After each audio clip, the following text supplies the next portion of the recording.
Paciencia. Dios está contigo.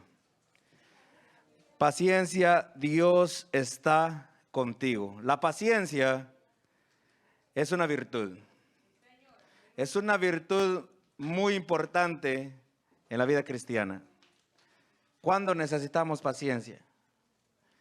¿Cuándo es que, verdaderamente usted muestra que tiene esta virtud? ¿Cuando todo está bien?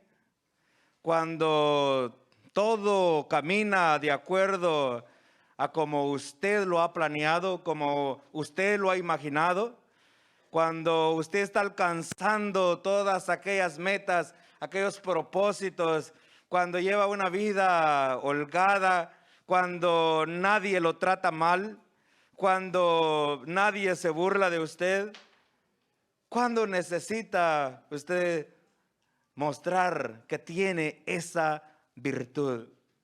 Déjeme decirle que la paciencia, según la definición, según lo definen, la paciencia no es simplemente el mero hecho de esperar.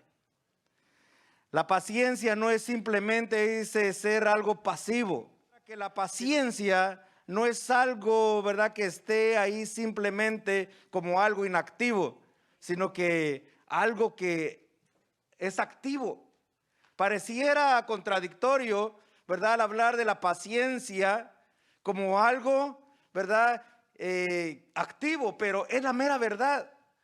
Pacientemente esperé en Jehová. Ahora, cuando nosotros hablamos de que la paciencia es algo activo y no simplemente el mero hecho de esperar, es porque la paciencia como una virtud cristiana, vamos a demostrar verdaderamente cómo estamos esperando o cómo estamos esperando, en este caminar, en este glorioso evangelio, cómo nosotros estamos esperando. Porque el mero hecho de esperar, cualquiera puede esperar como sea, pero la paciencia cristiana, la virtud de la paciencia en nosotros, nos enseña o nos encamina a esperar de la manera correcta, de la manera que a Dios le agrada para poder llegar a su presencia. Cuando nosotros hablamos de la paciencia, gloria a Dios, vemos que la palabra del Señor, ya dijimos, lo exalta, ¿verdad? Como una virtud y como el fruto del Espíritu Santo. El libro Hebreos 12:1, vamos a ver cómo el escritor a los hebreos nos dice, número 1, versículo 1, por tanto, nosotros también, teniendo en derredor nuestro tan grande nube de testigos, despojémonos de todo peso y del pecado que nos asedia, y ¿qué dice?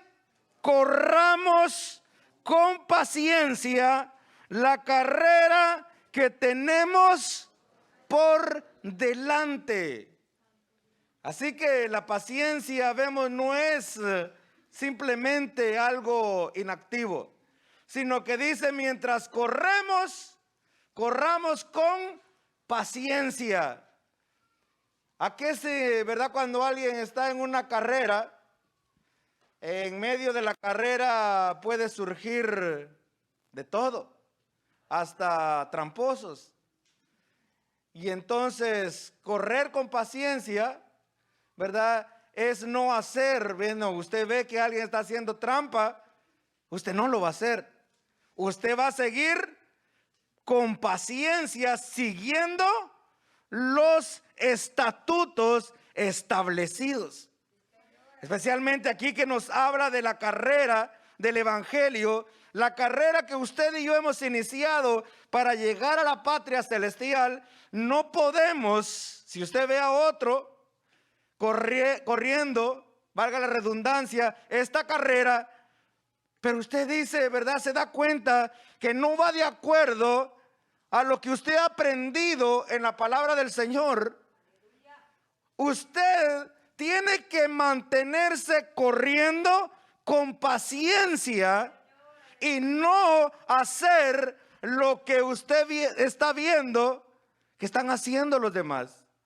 Por eso dice, despojémonos de todo peso del pecado que nos asedia y corramos con paciencia, dice, esta carrera que tenemos por delante. Desde el momento que aceptamos a Cristo, desde el momento que reconocimos al Señor como nuestro Salvador, iniciamos esta carrera. Amado hermano, amada hermana, amado joven, tenemos que correr con paciencia, no dejarnos llevar, ¿verdad?, por aquellos que no están corriendo legítimamente. El apóstol habla de correr legítimamente, ¿verdad?, esta carrera, pero muchos hacen trampa. Pero usted tiene que mantenerse pacientemente corriendo esta carrera, gloria a Dios. Quiero instar a los jóvenes, ¿verdad?, a buscar, a pedirle al Señor, ¿verdad?, esta virtud tan grande y tan esencial para nuestra vida, ¿verdad?, que es la paciencia. Muchas veces como jóvenes, ¿verdad?, llegamos a una edad en la que pensamos que ya podemos, ¿verdad?, correr, pero tengamos paciencia. Y alguien podrá preguntarse, ¿puede un joven tener paciencia? Y déjeme decirle, un joven que está en una relación buena con Dios puede tener paciencia. Un jovencito de 17 años, aleluya. Hace ya un buen tiempo que pasamos por esa edad. Pero hasta aquí el Señor nos ha ayudado. Y le podemos servir al Señor en nuestra juventud. Y podemos decirle a los jóvenes que no hay cosa mejor que servirle al Señor, que entregarle la juventud al Señor.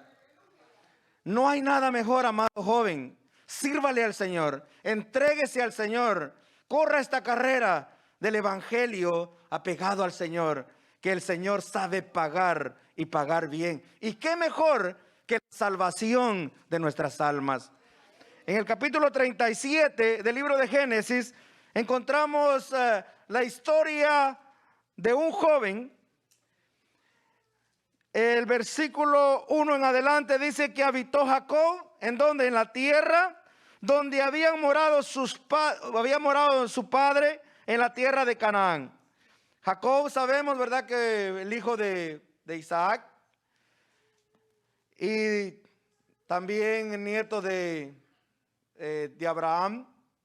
Así que nosotros conocemos la historia que ellos, ¿verdad?, que este hombre tenía un llamado importante. Bien, vamos a ver, dice el versículo 2, esta es la historia de la familia de Jacob.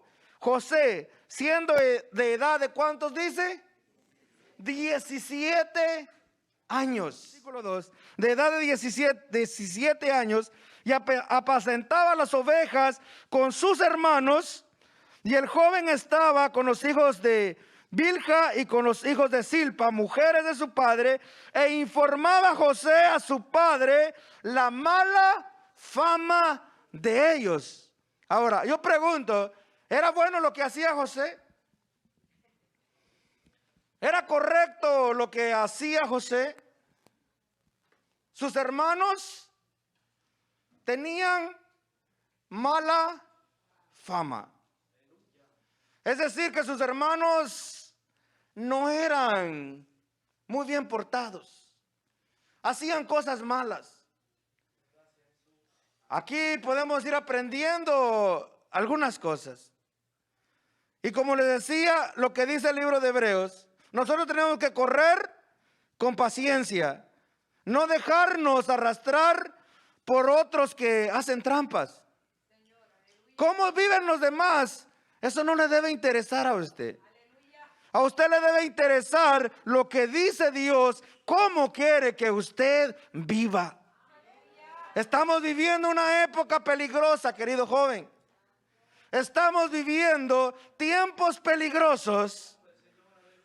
Pero una cosa yo sí sé decir, que el mismo Dios que yo le he servido desde mi juventud es el mismo de hoy en día. Es el mismo por los siglos de los siglos. En Él no hay sombra de variación. Él no cambia. Él sigue siendo el mismo.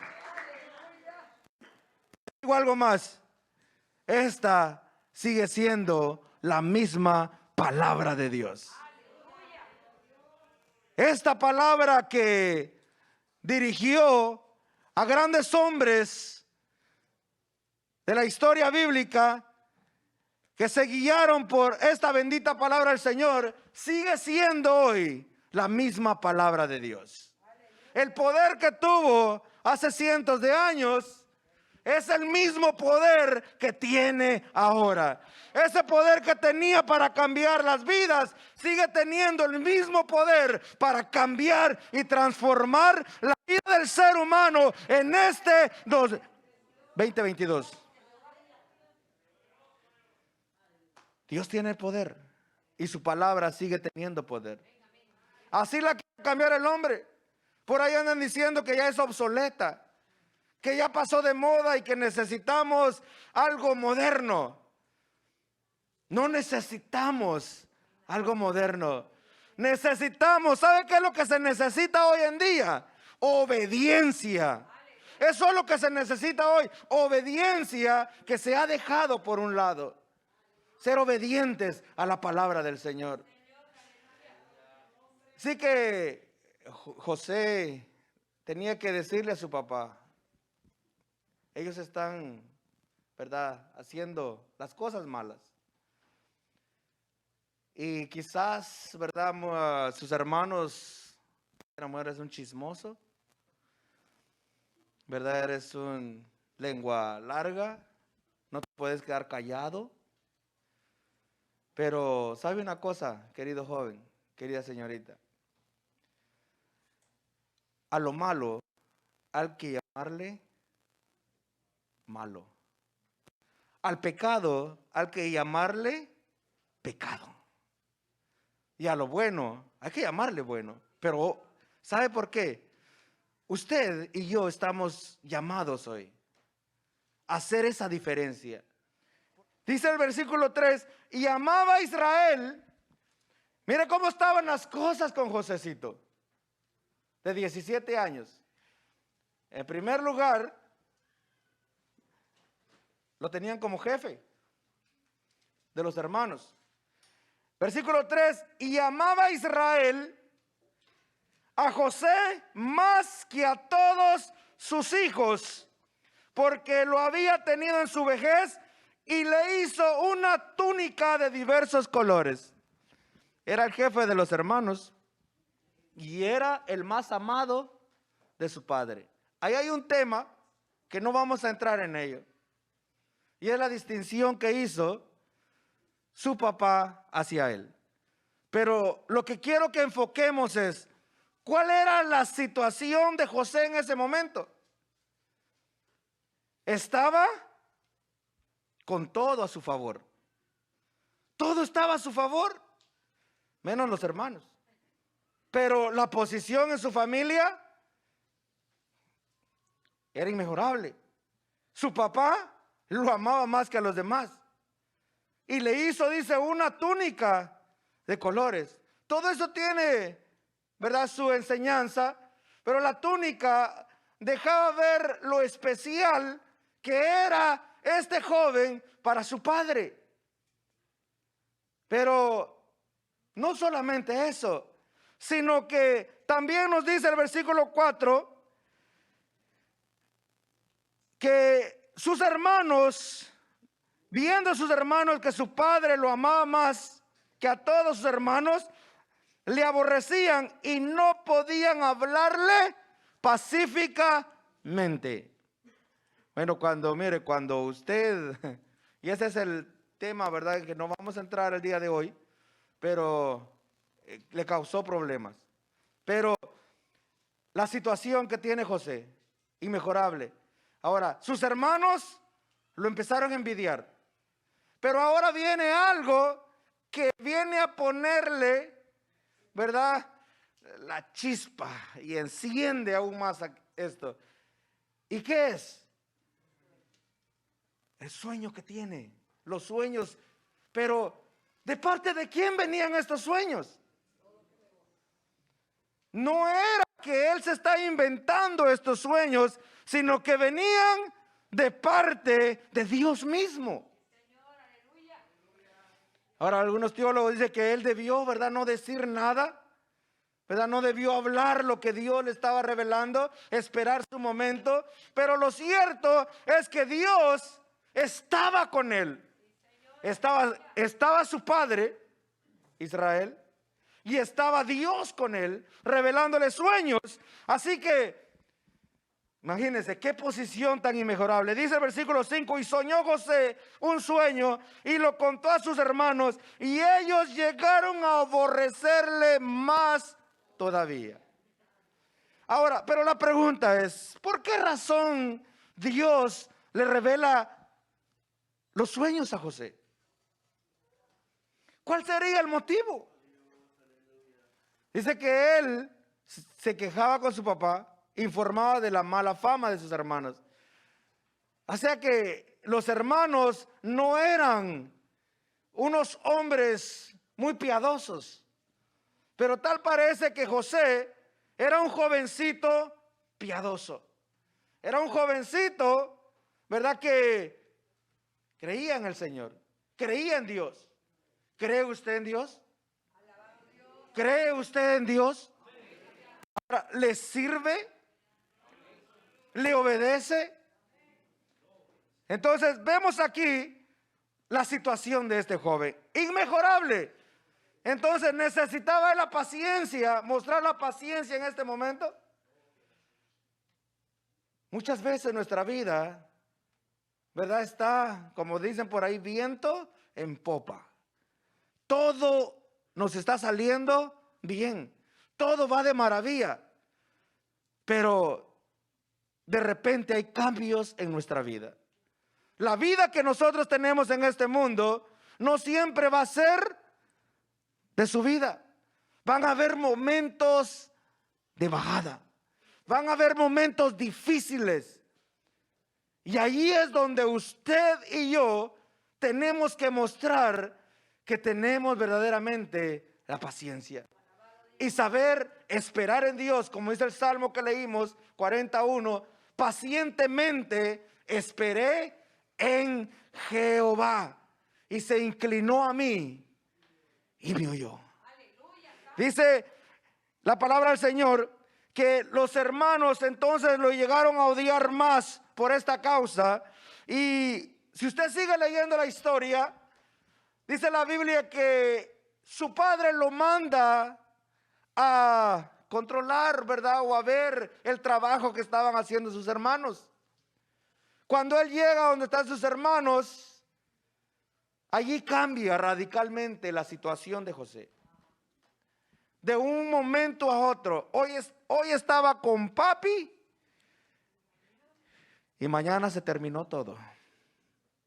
Cuando lo vieron, decidieron en su corazón no venderlo, sino matarlo.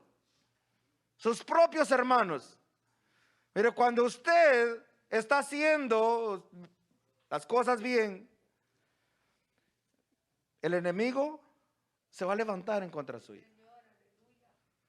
Si usted no le está pasando nada, nunca le ha pasado nada, ¿verdad? El enemigo nunca ha hecho nada por asediarlo, hay algún problema en su vida espiritual.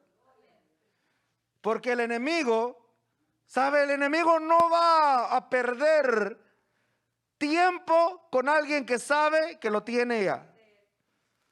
Pero sí se va a enfocar cuando usted trata de hacer las cosas que agradan a Dios, se va a enfocar y va a luchar para hacerlo caer.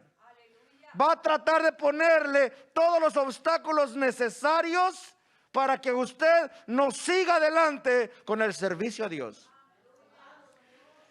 La Biblia nos enseña de que sus hermanos, después de que Rubén intercede y le dice no lo matemos, ¿verdad? Logró salvarle la vida, pero llegaron a la decisión de venderlo como un esclavo. Ahora imagínense el cambio de posición, querido joven, el cambio de vida tan radical, de ser el preferido de su padre, de tener la túnica de colores, ahora va camino a Egipto. No con el propósito de ir a ser rey, sino iba como un esclavo. Como un esclavo, pero ¿sabe una cosa? Dios iba con él. Dios estaba con él cuando estaba con su padre. Dios estaba con él cuando estaba en su hogar, con su familia.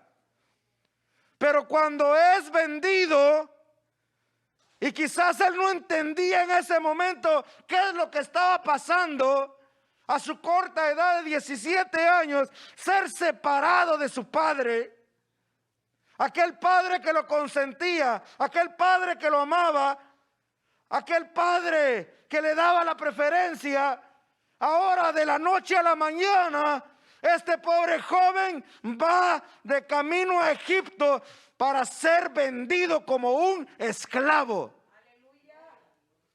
Yo no sé si usted puede imaginarse la dimensión de esa situación, pero ha de ser una situación terrible.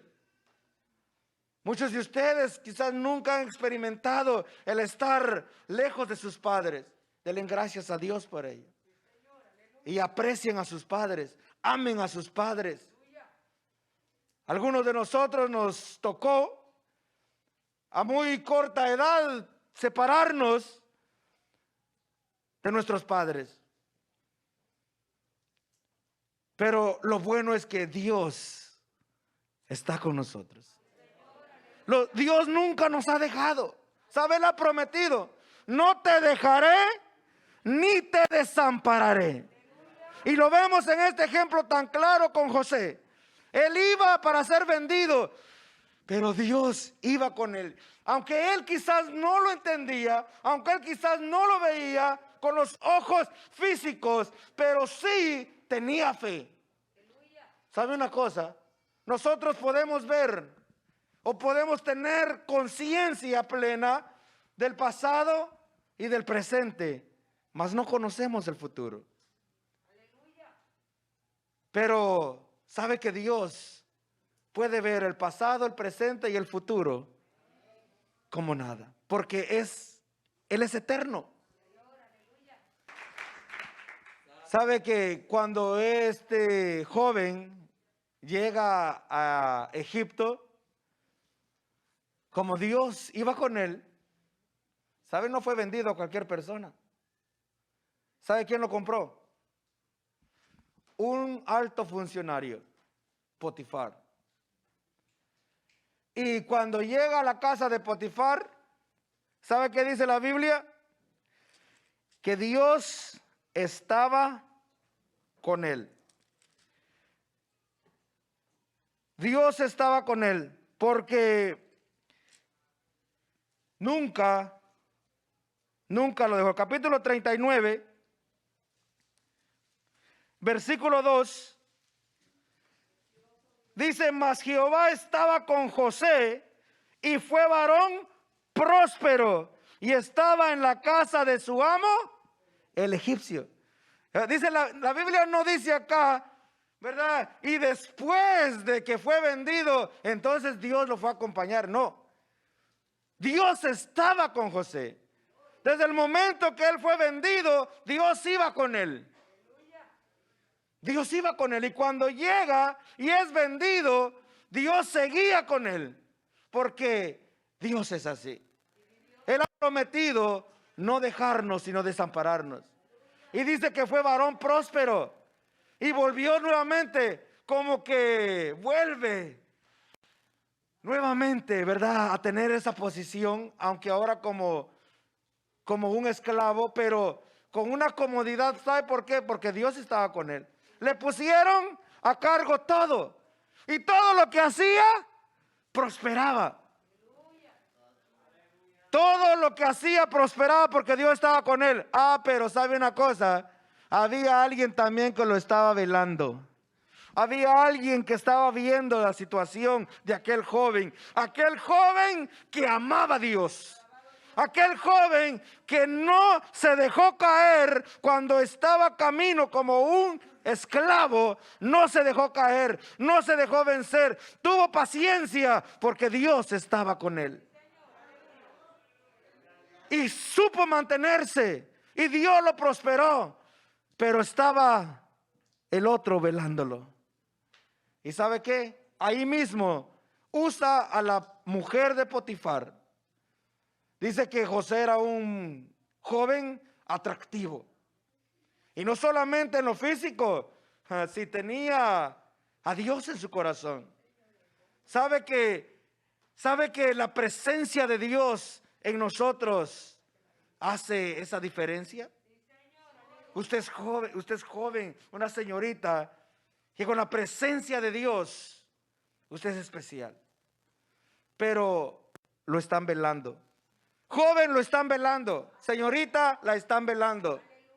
Y la van a querer hacer caer. Y lo van a querer hacer caer. Lo mismo que José.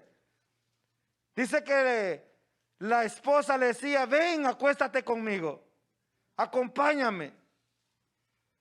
Y él, muy derechamente, como un hijo de Dios, ¿verdad?, le dice: ¿cómo voy a pecar contra Dios? Supo mantenerse.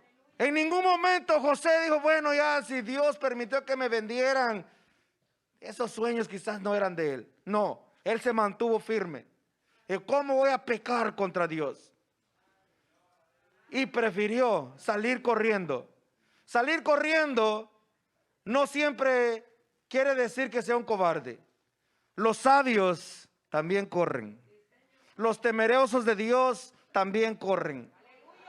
Y él corrió para mantenerse íntegro delante del Señor. Corrió para mantener agradando a Dios.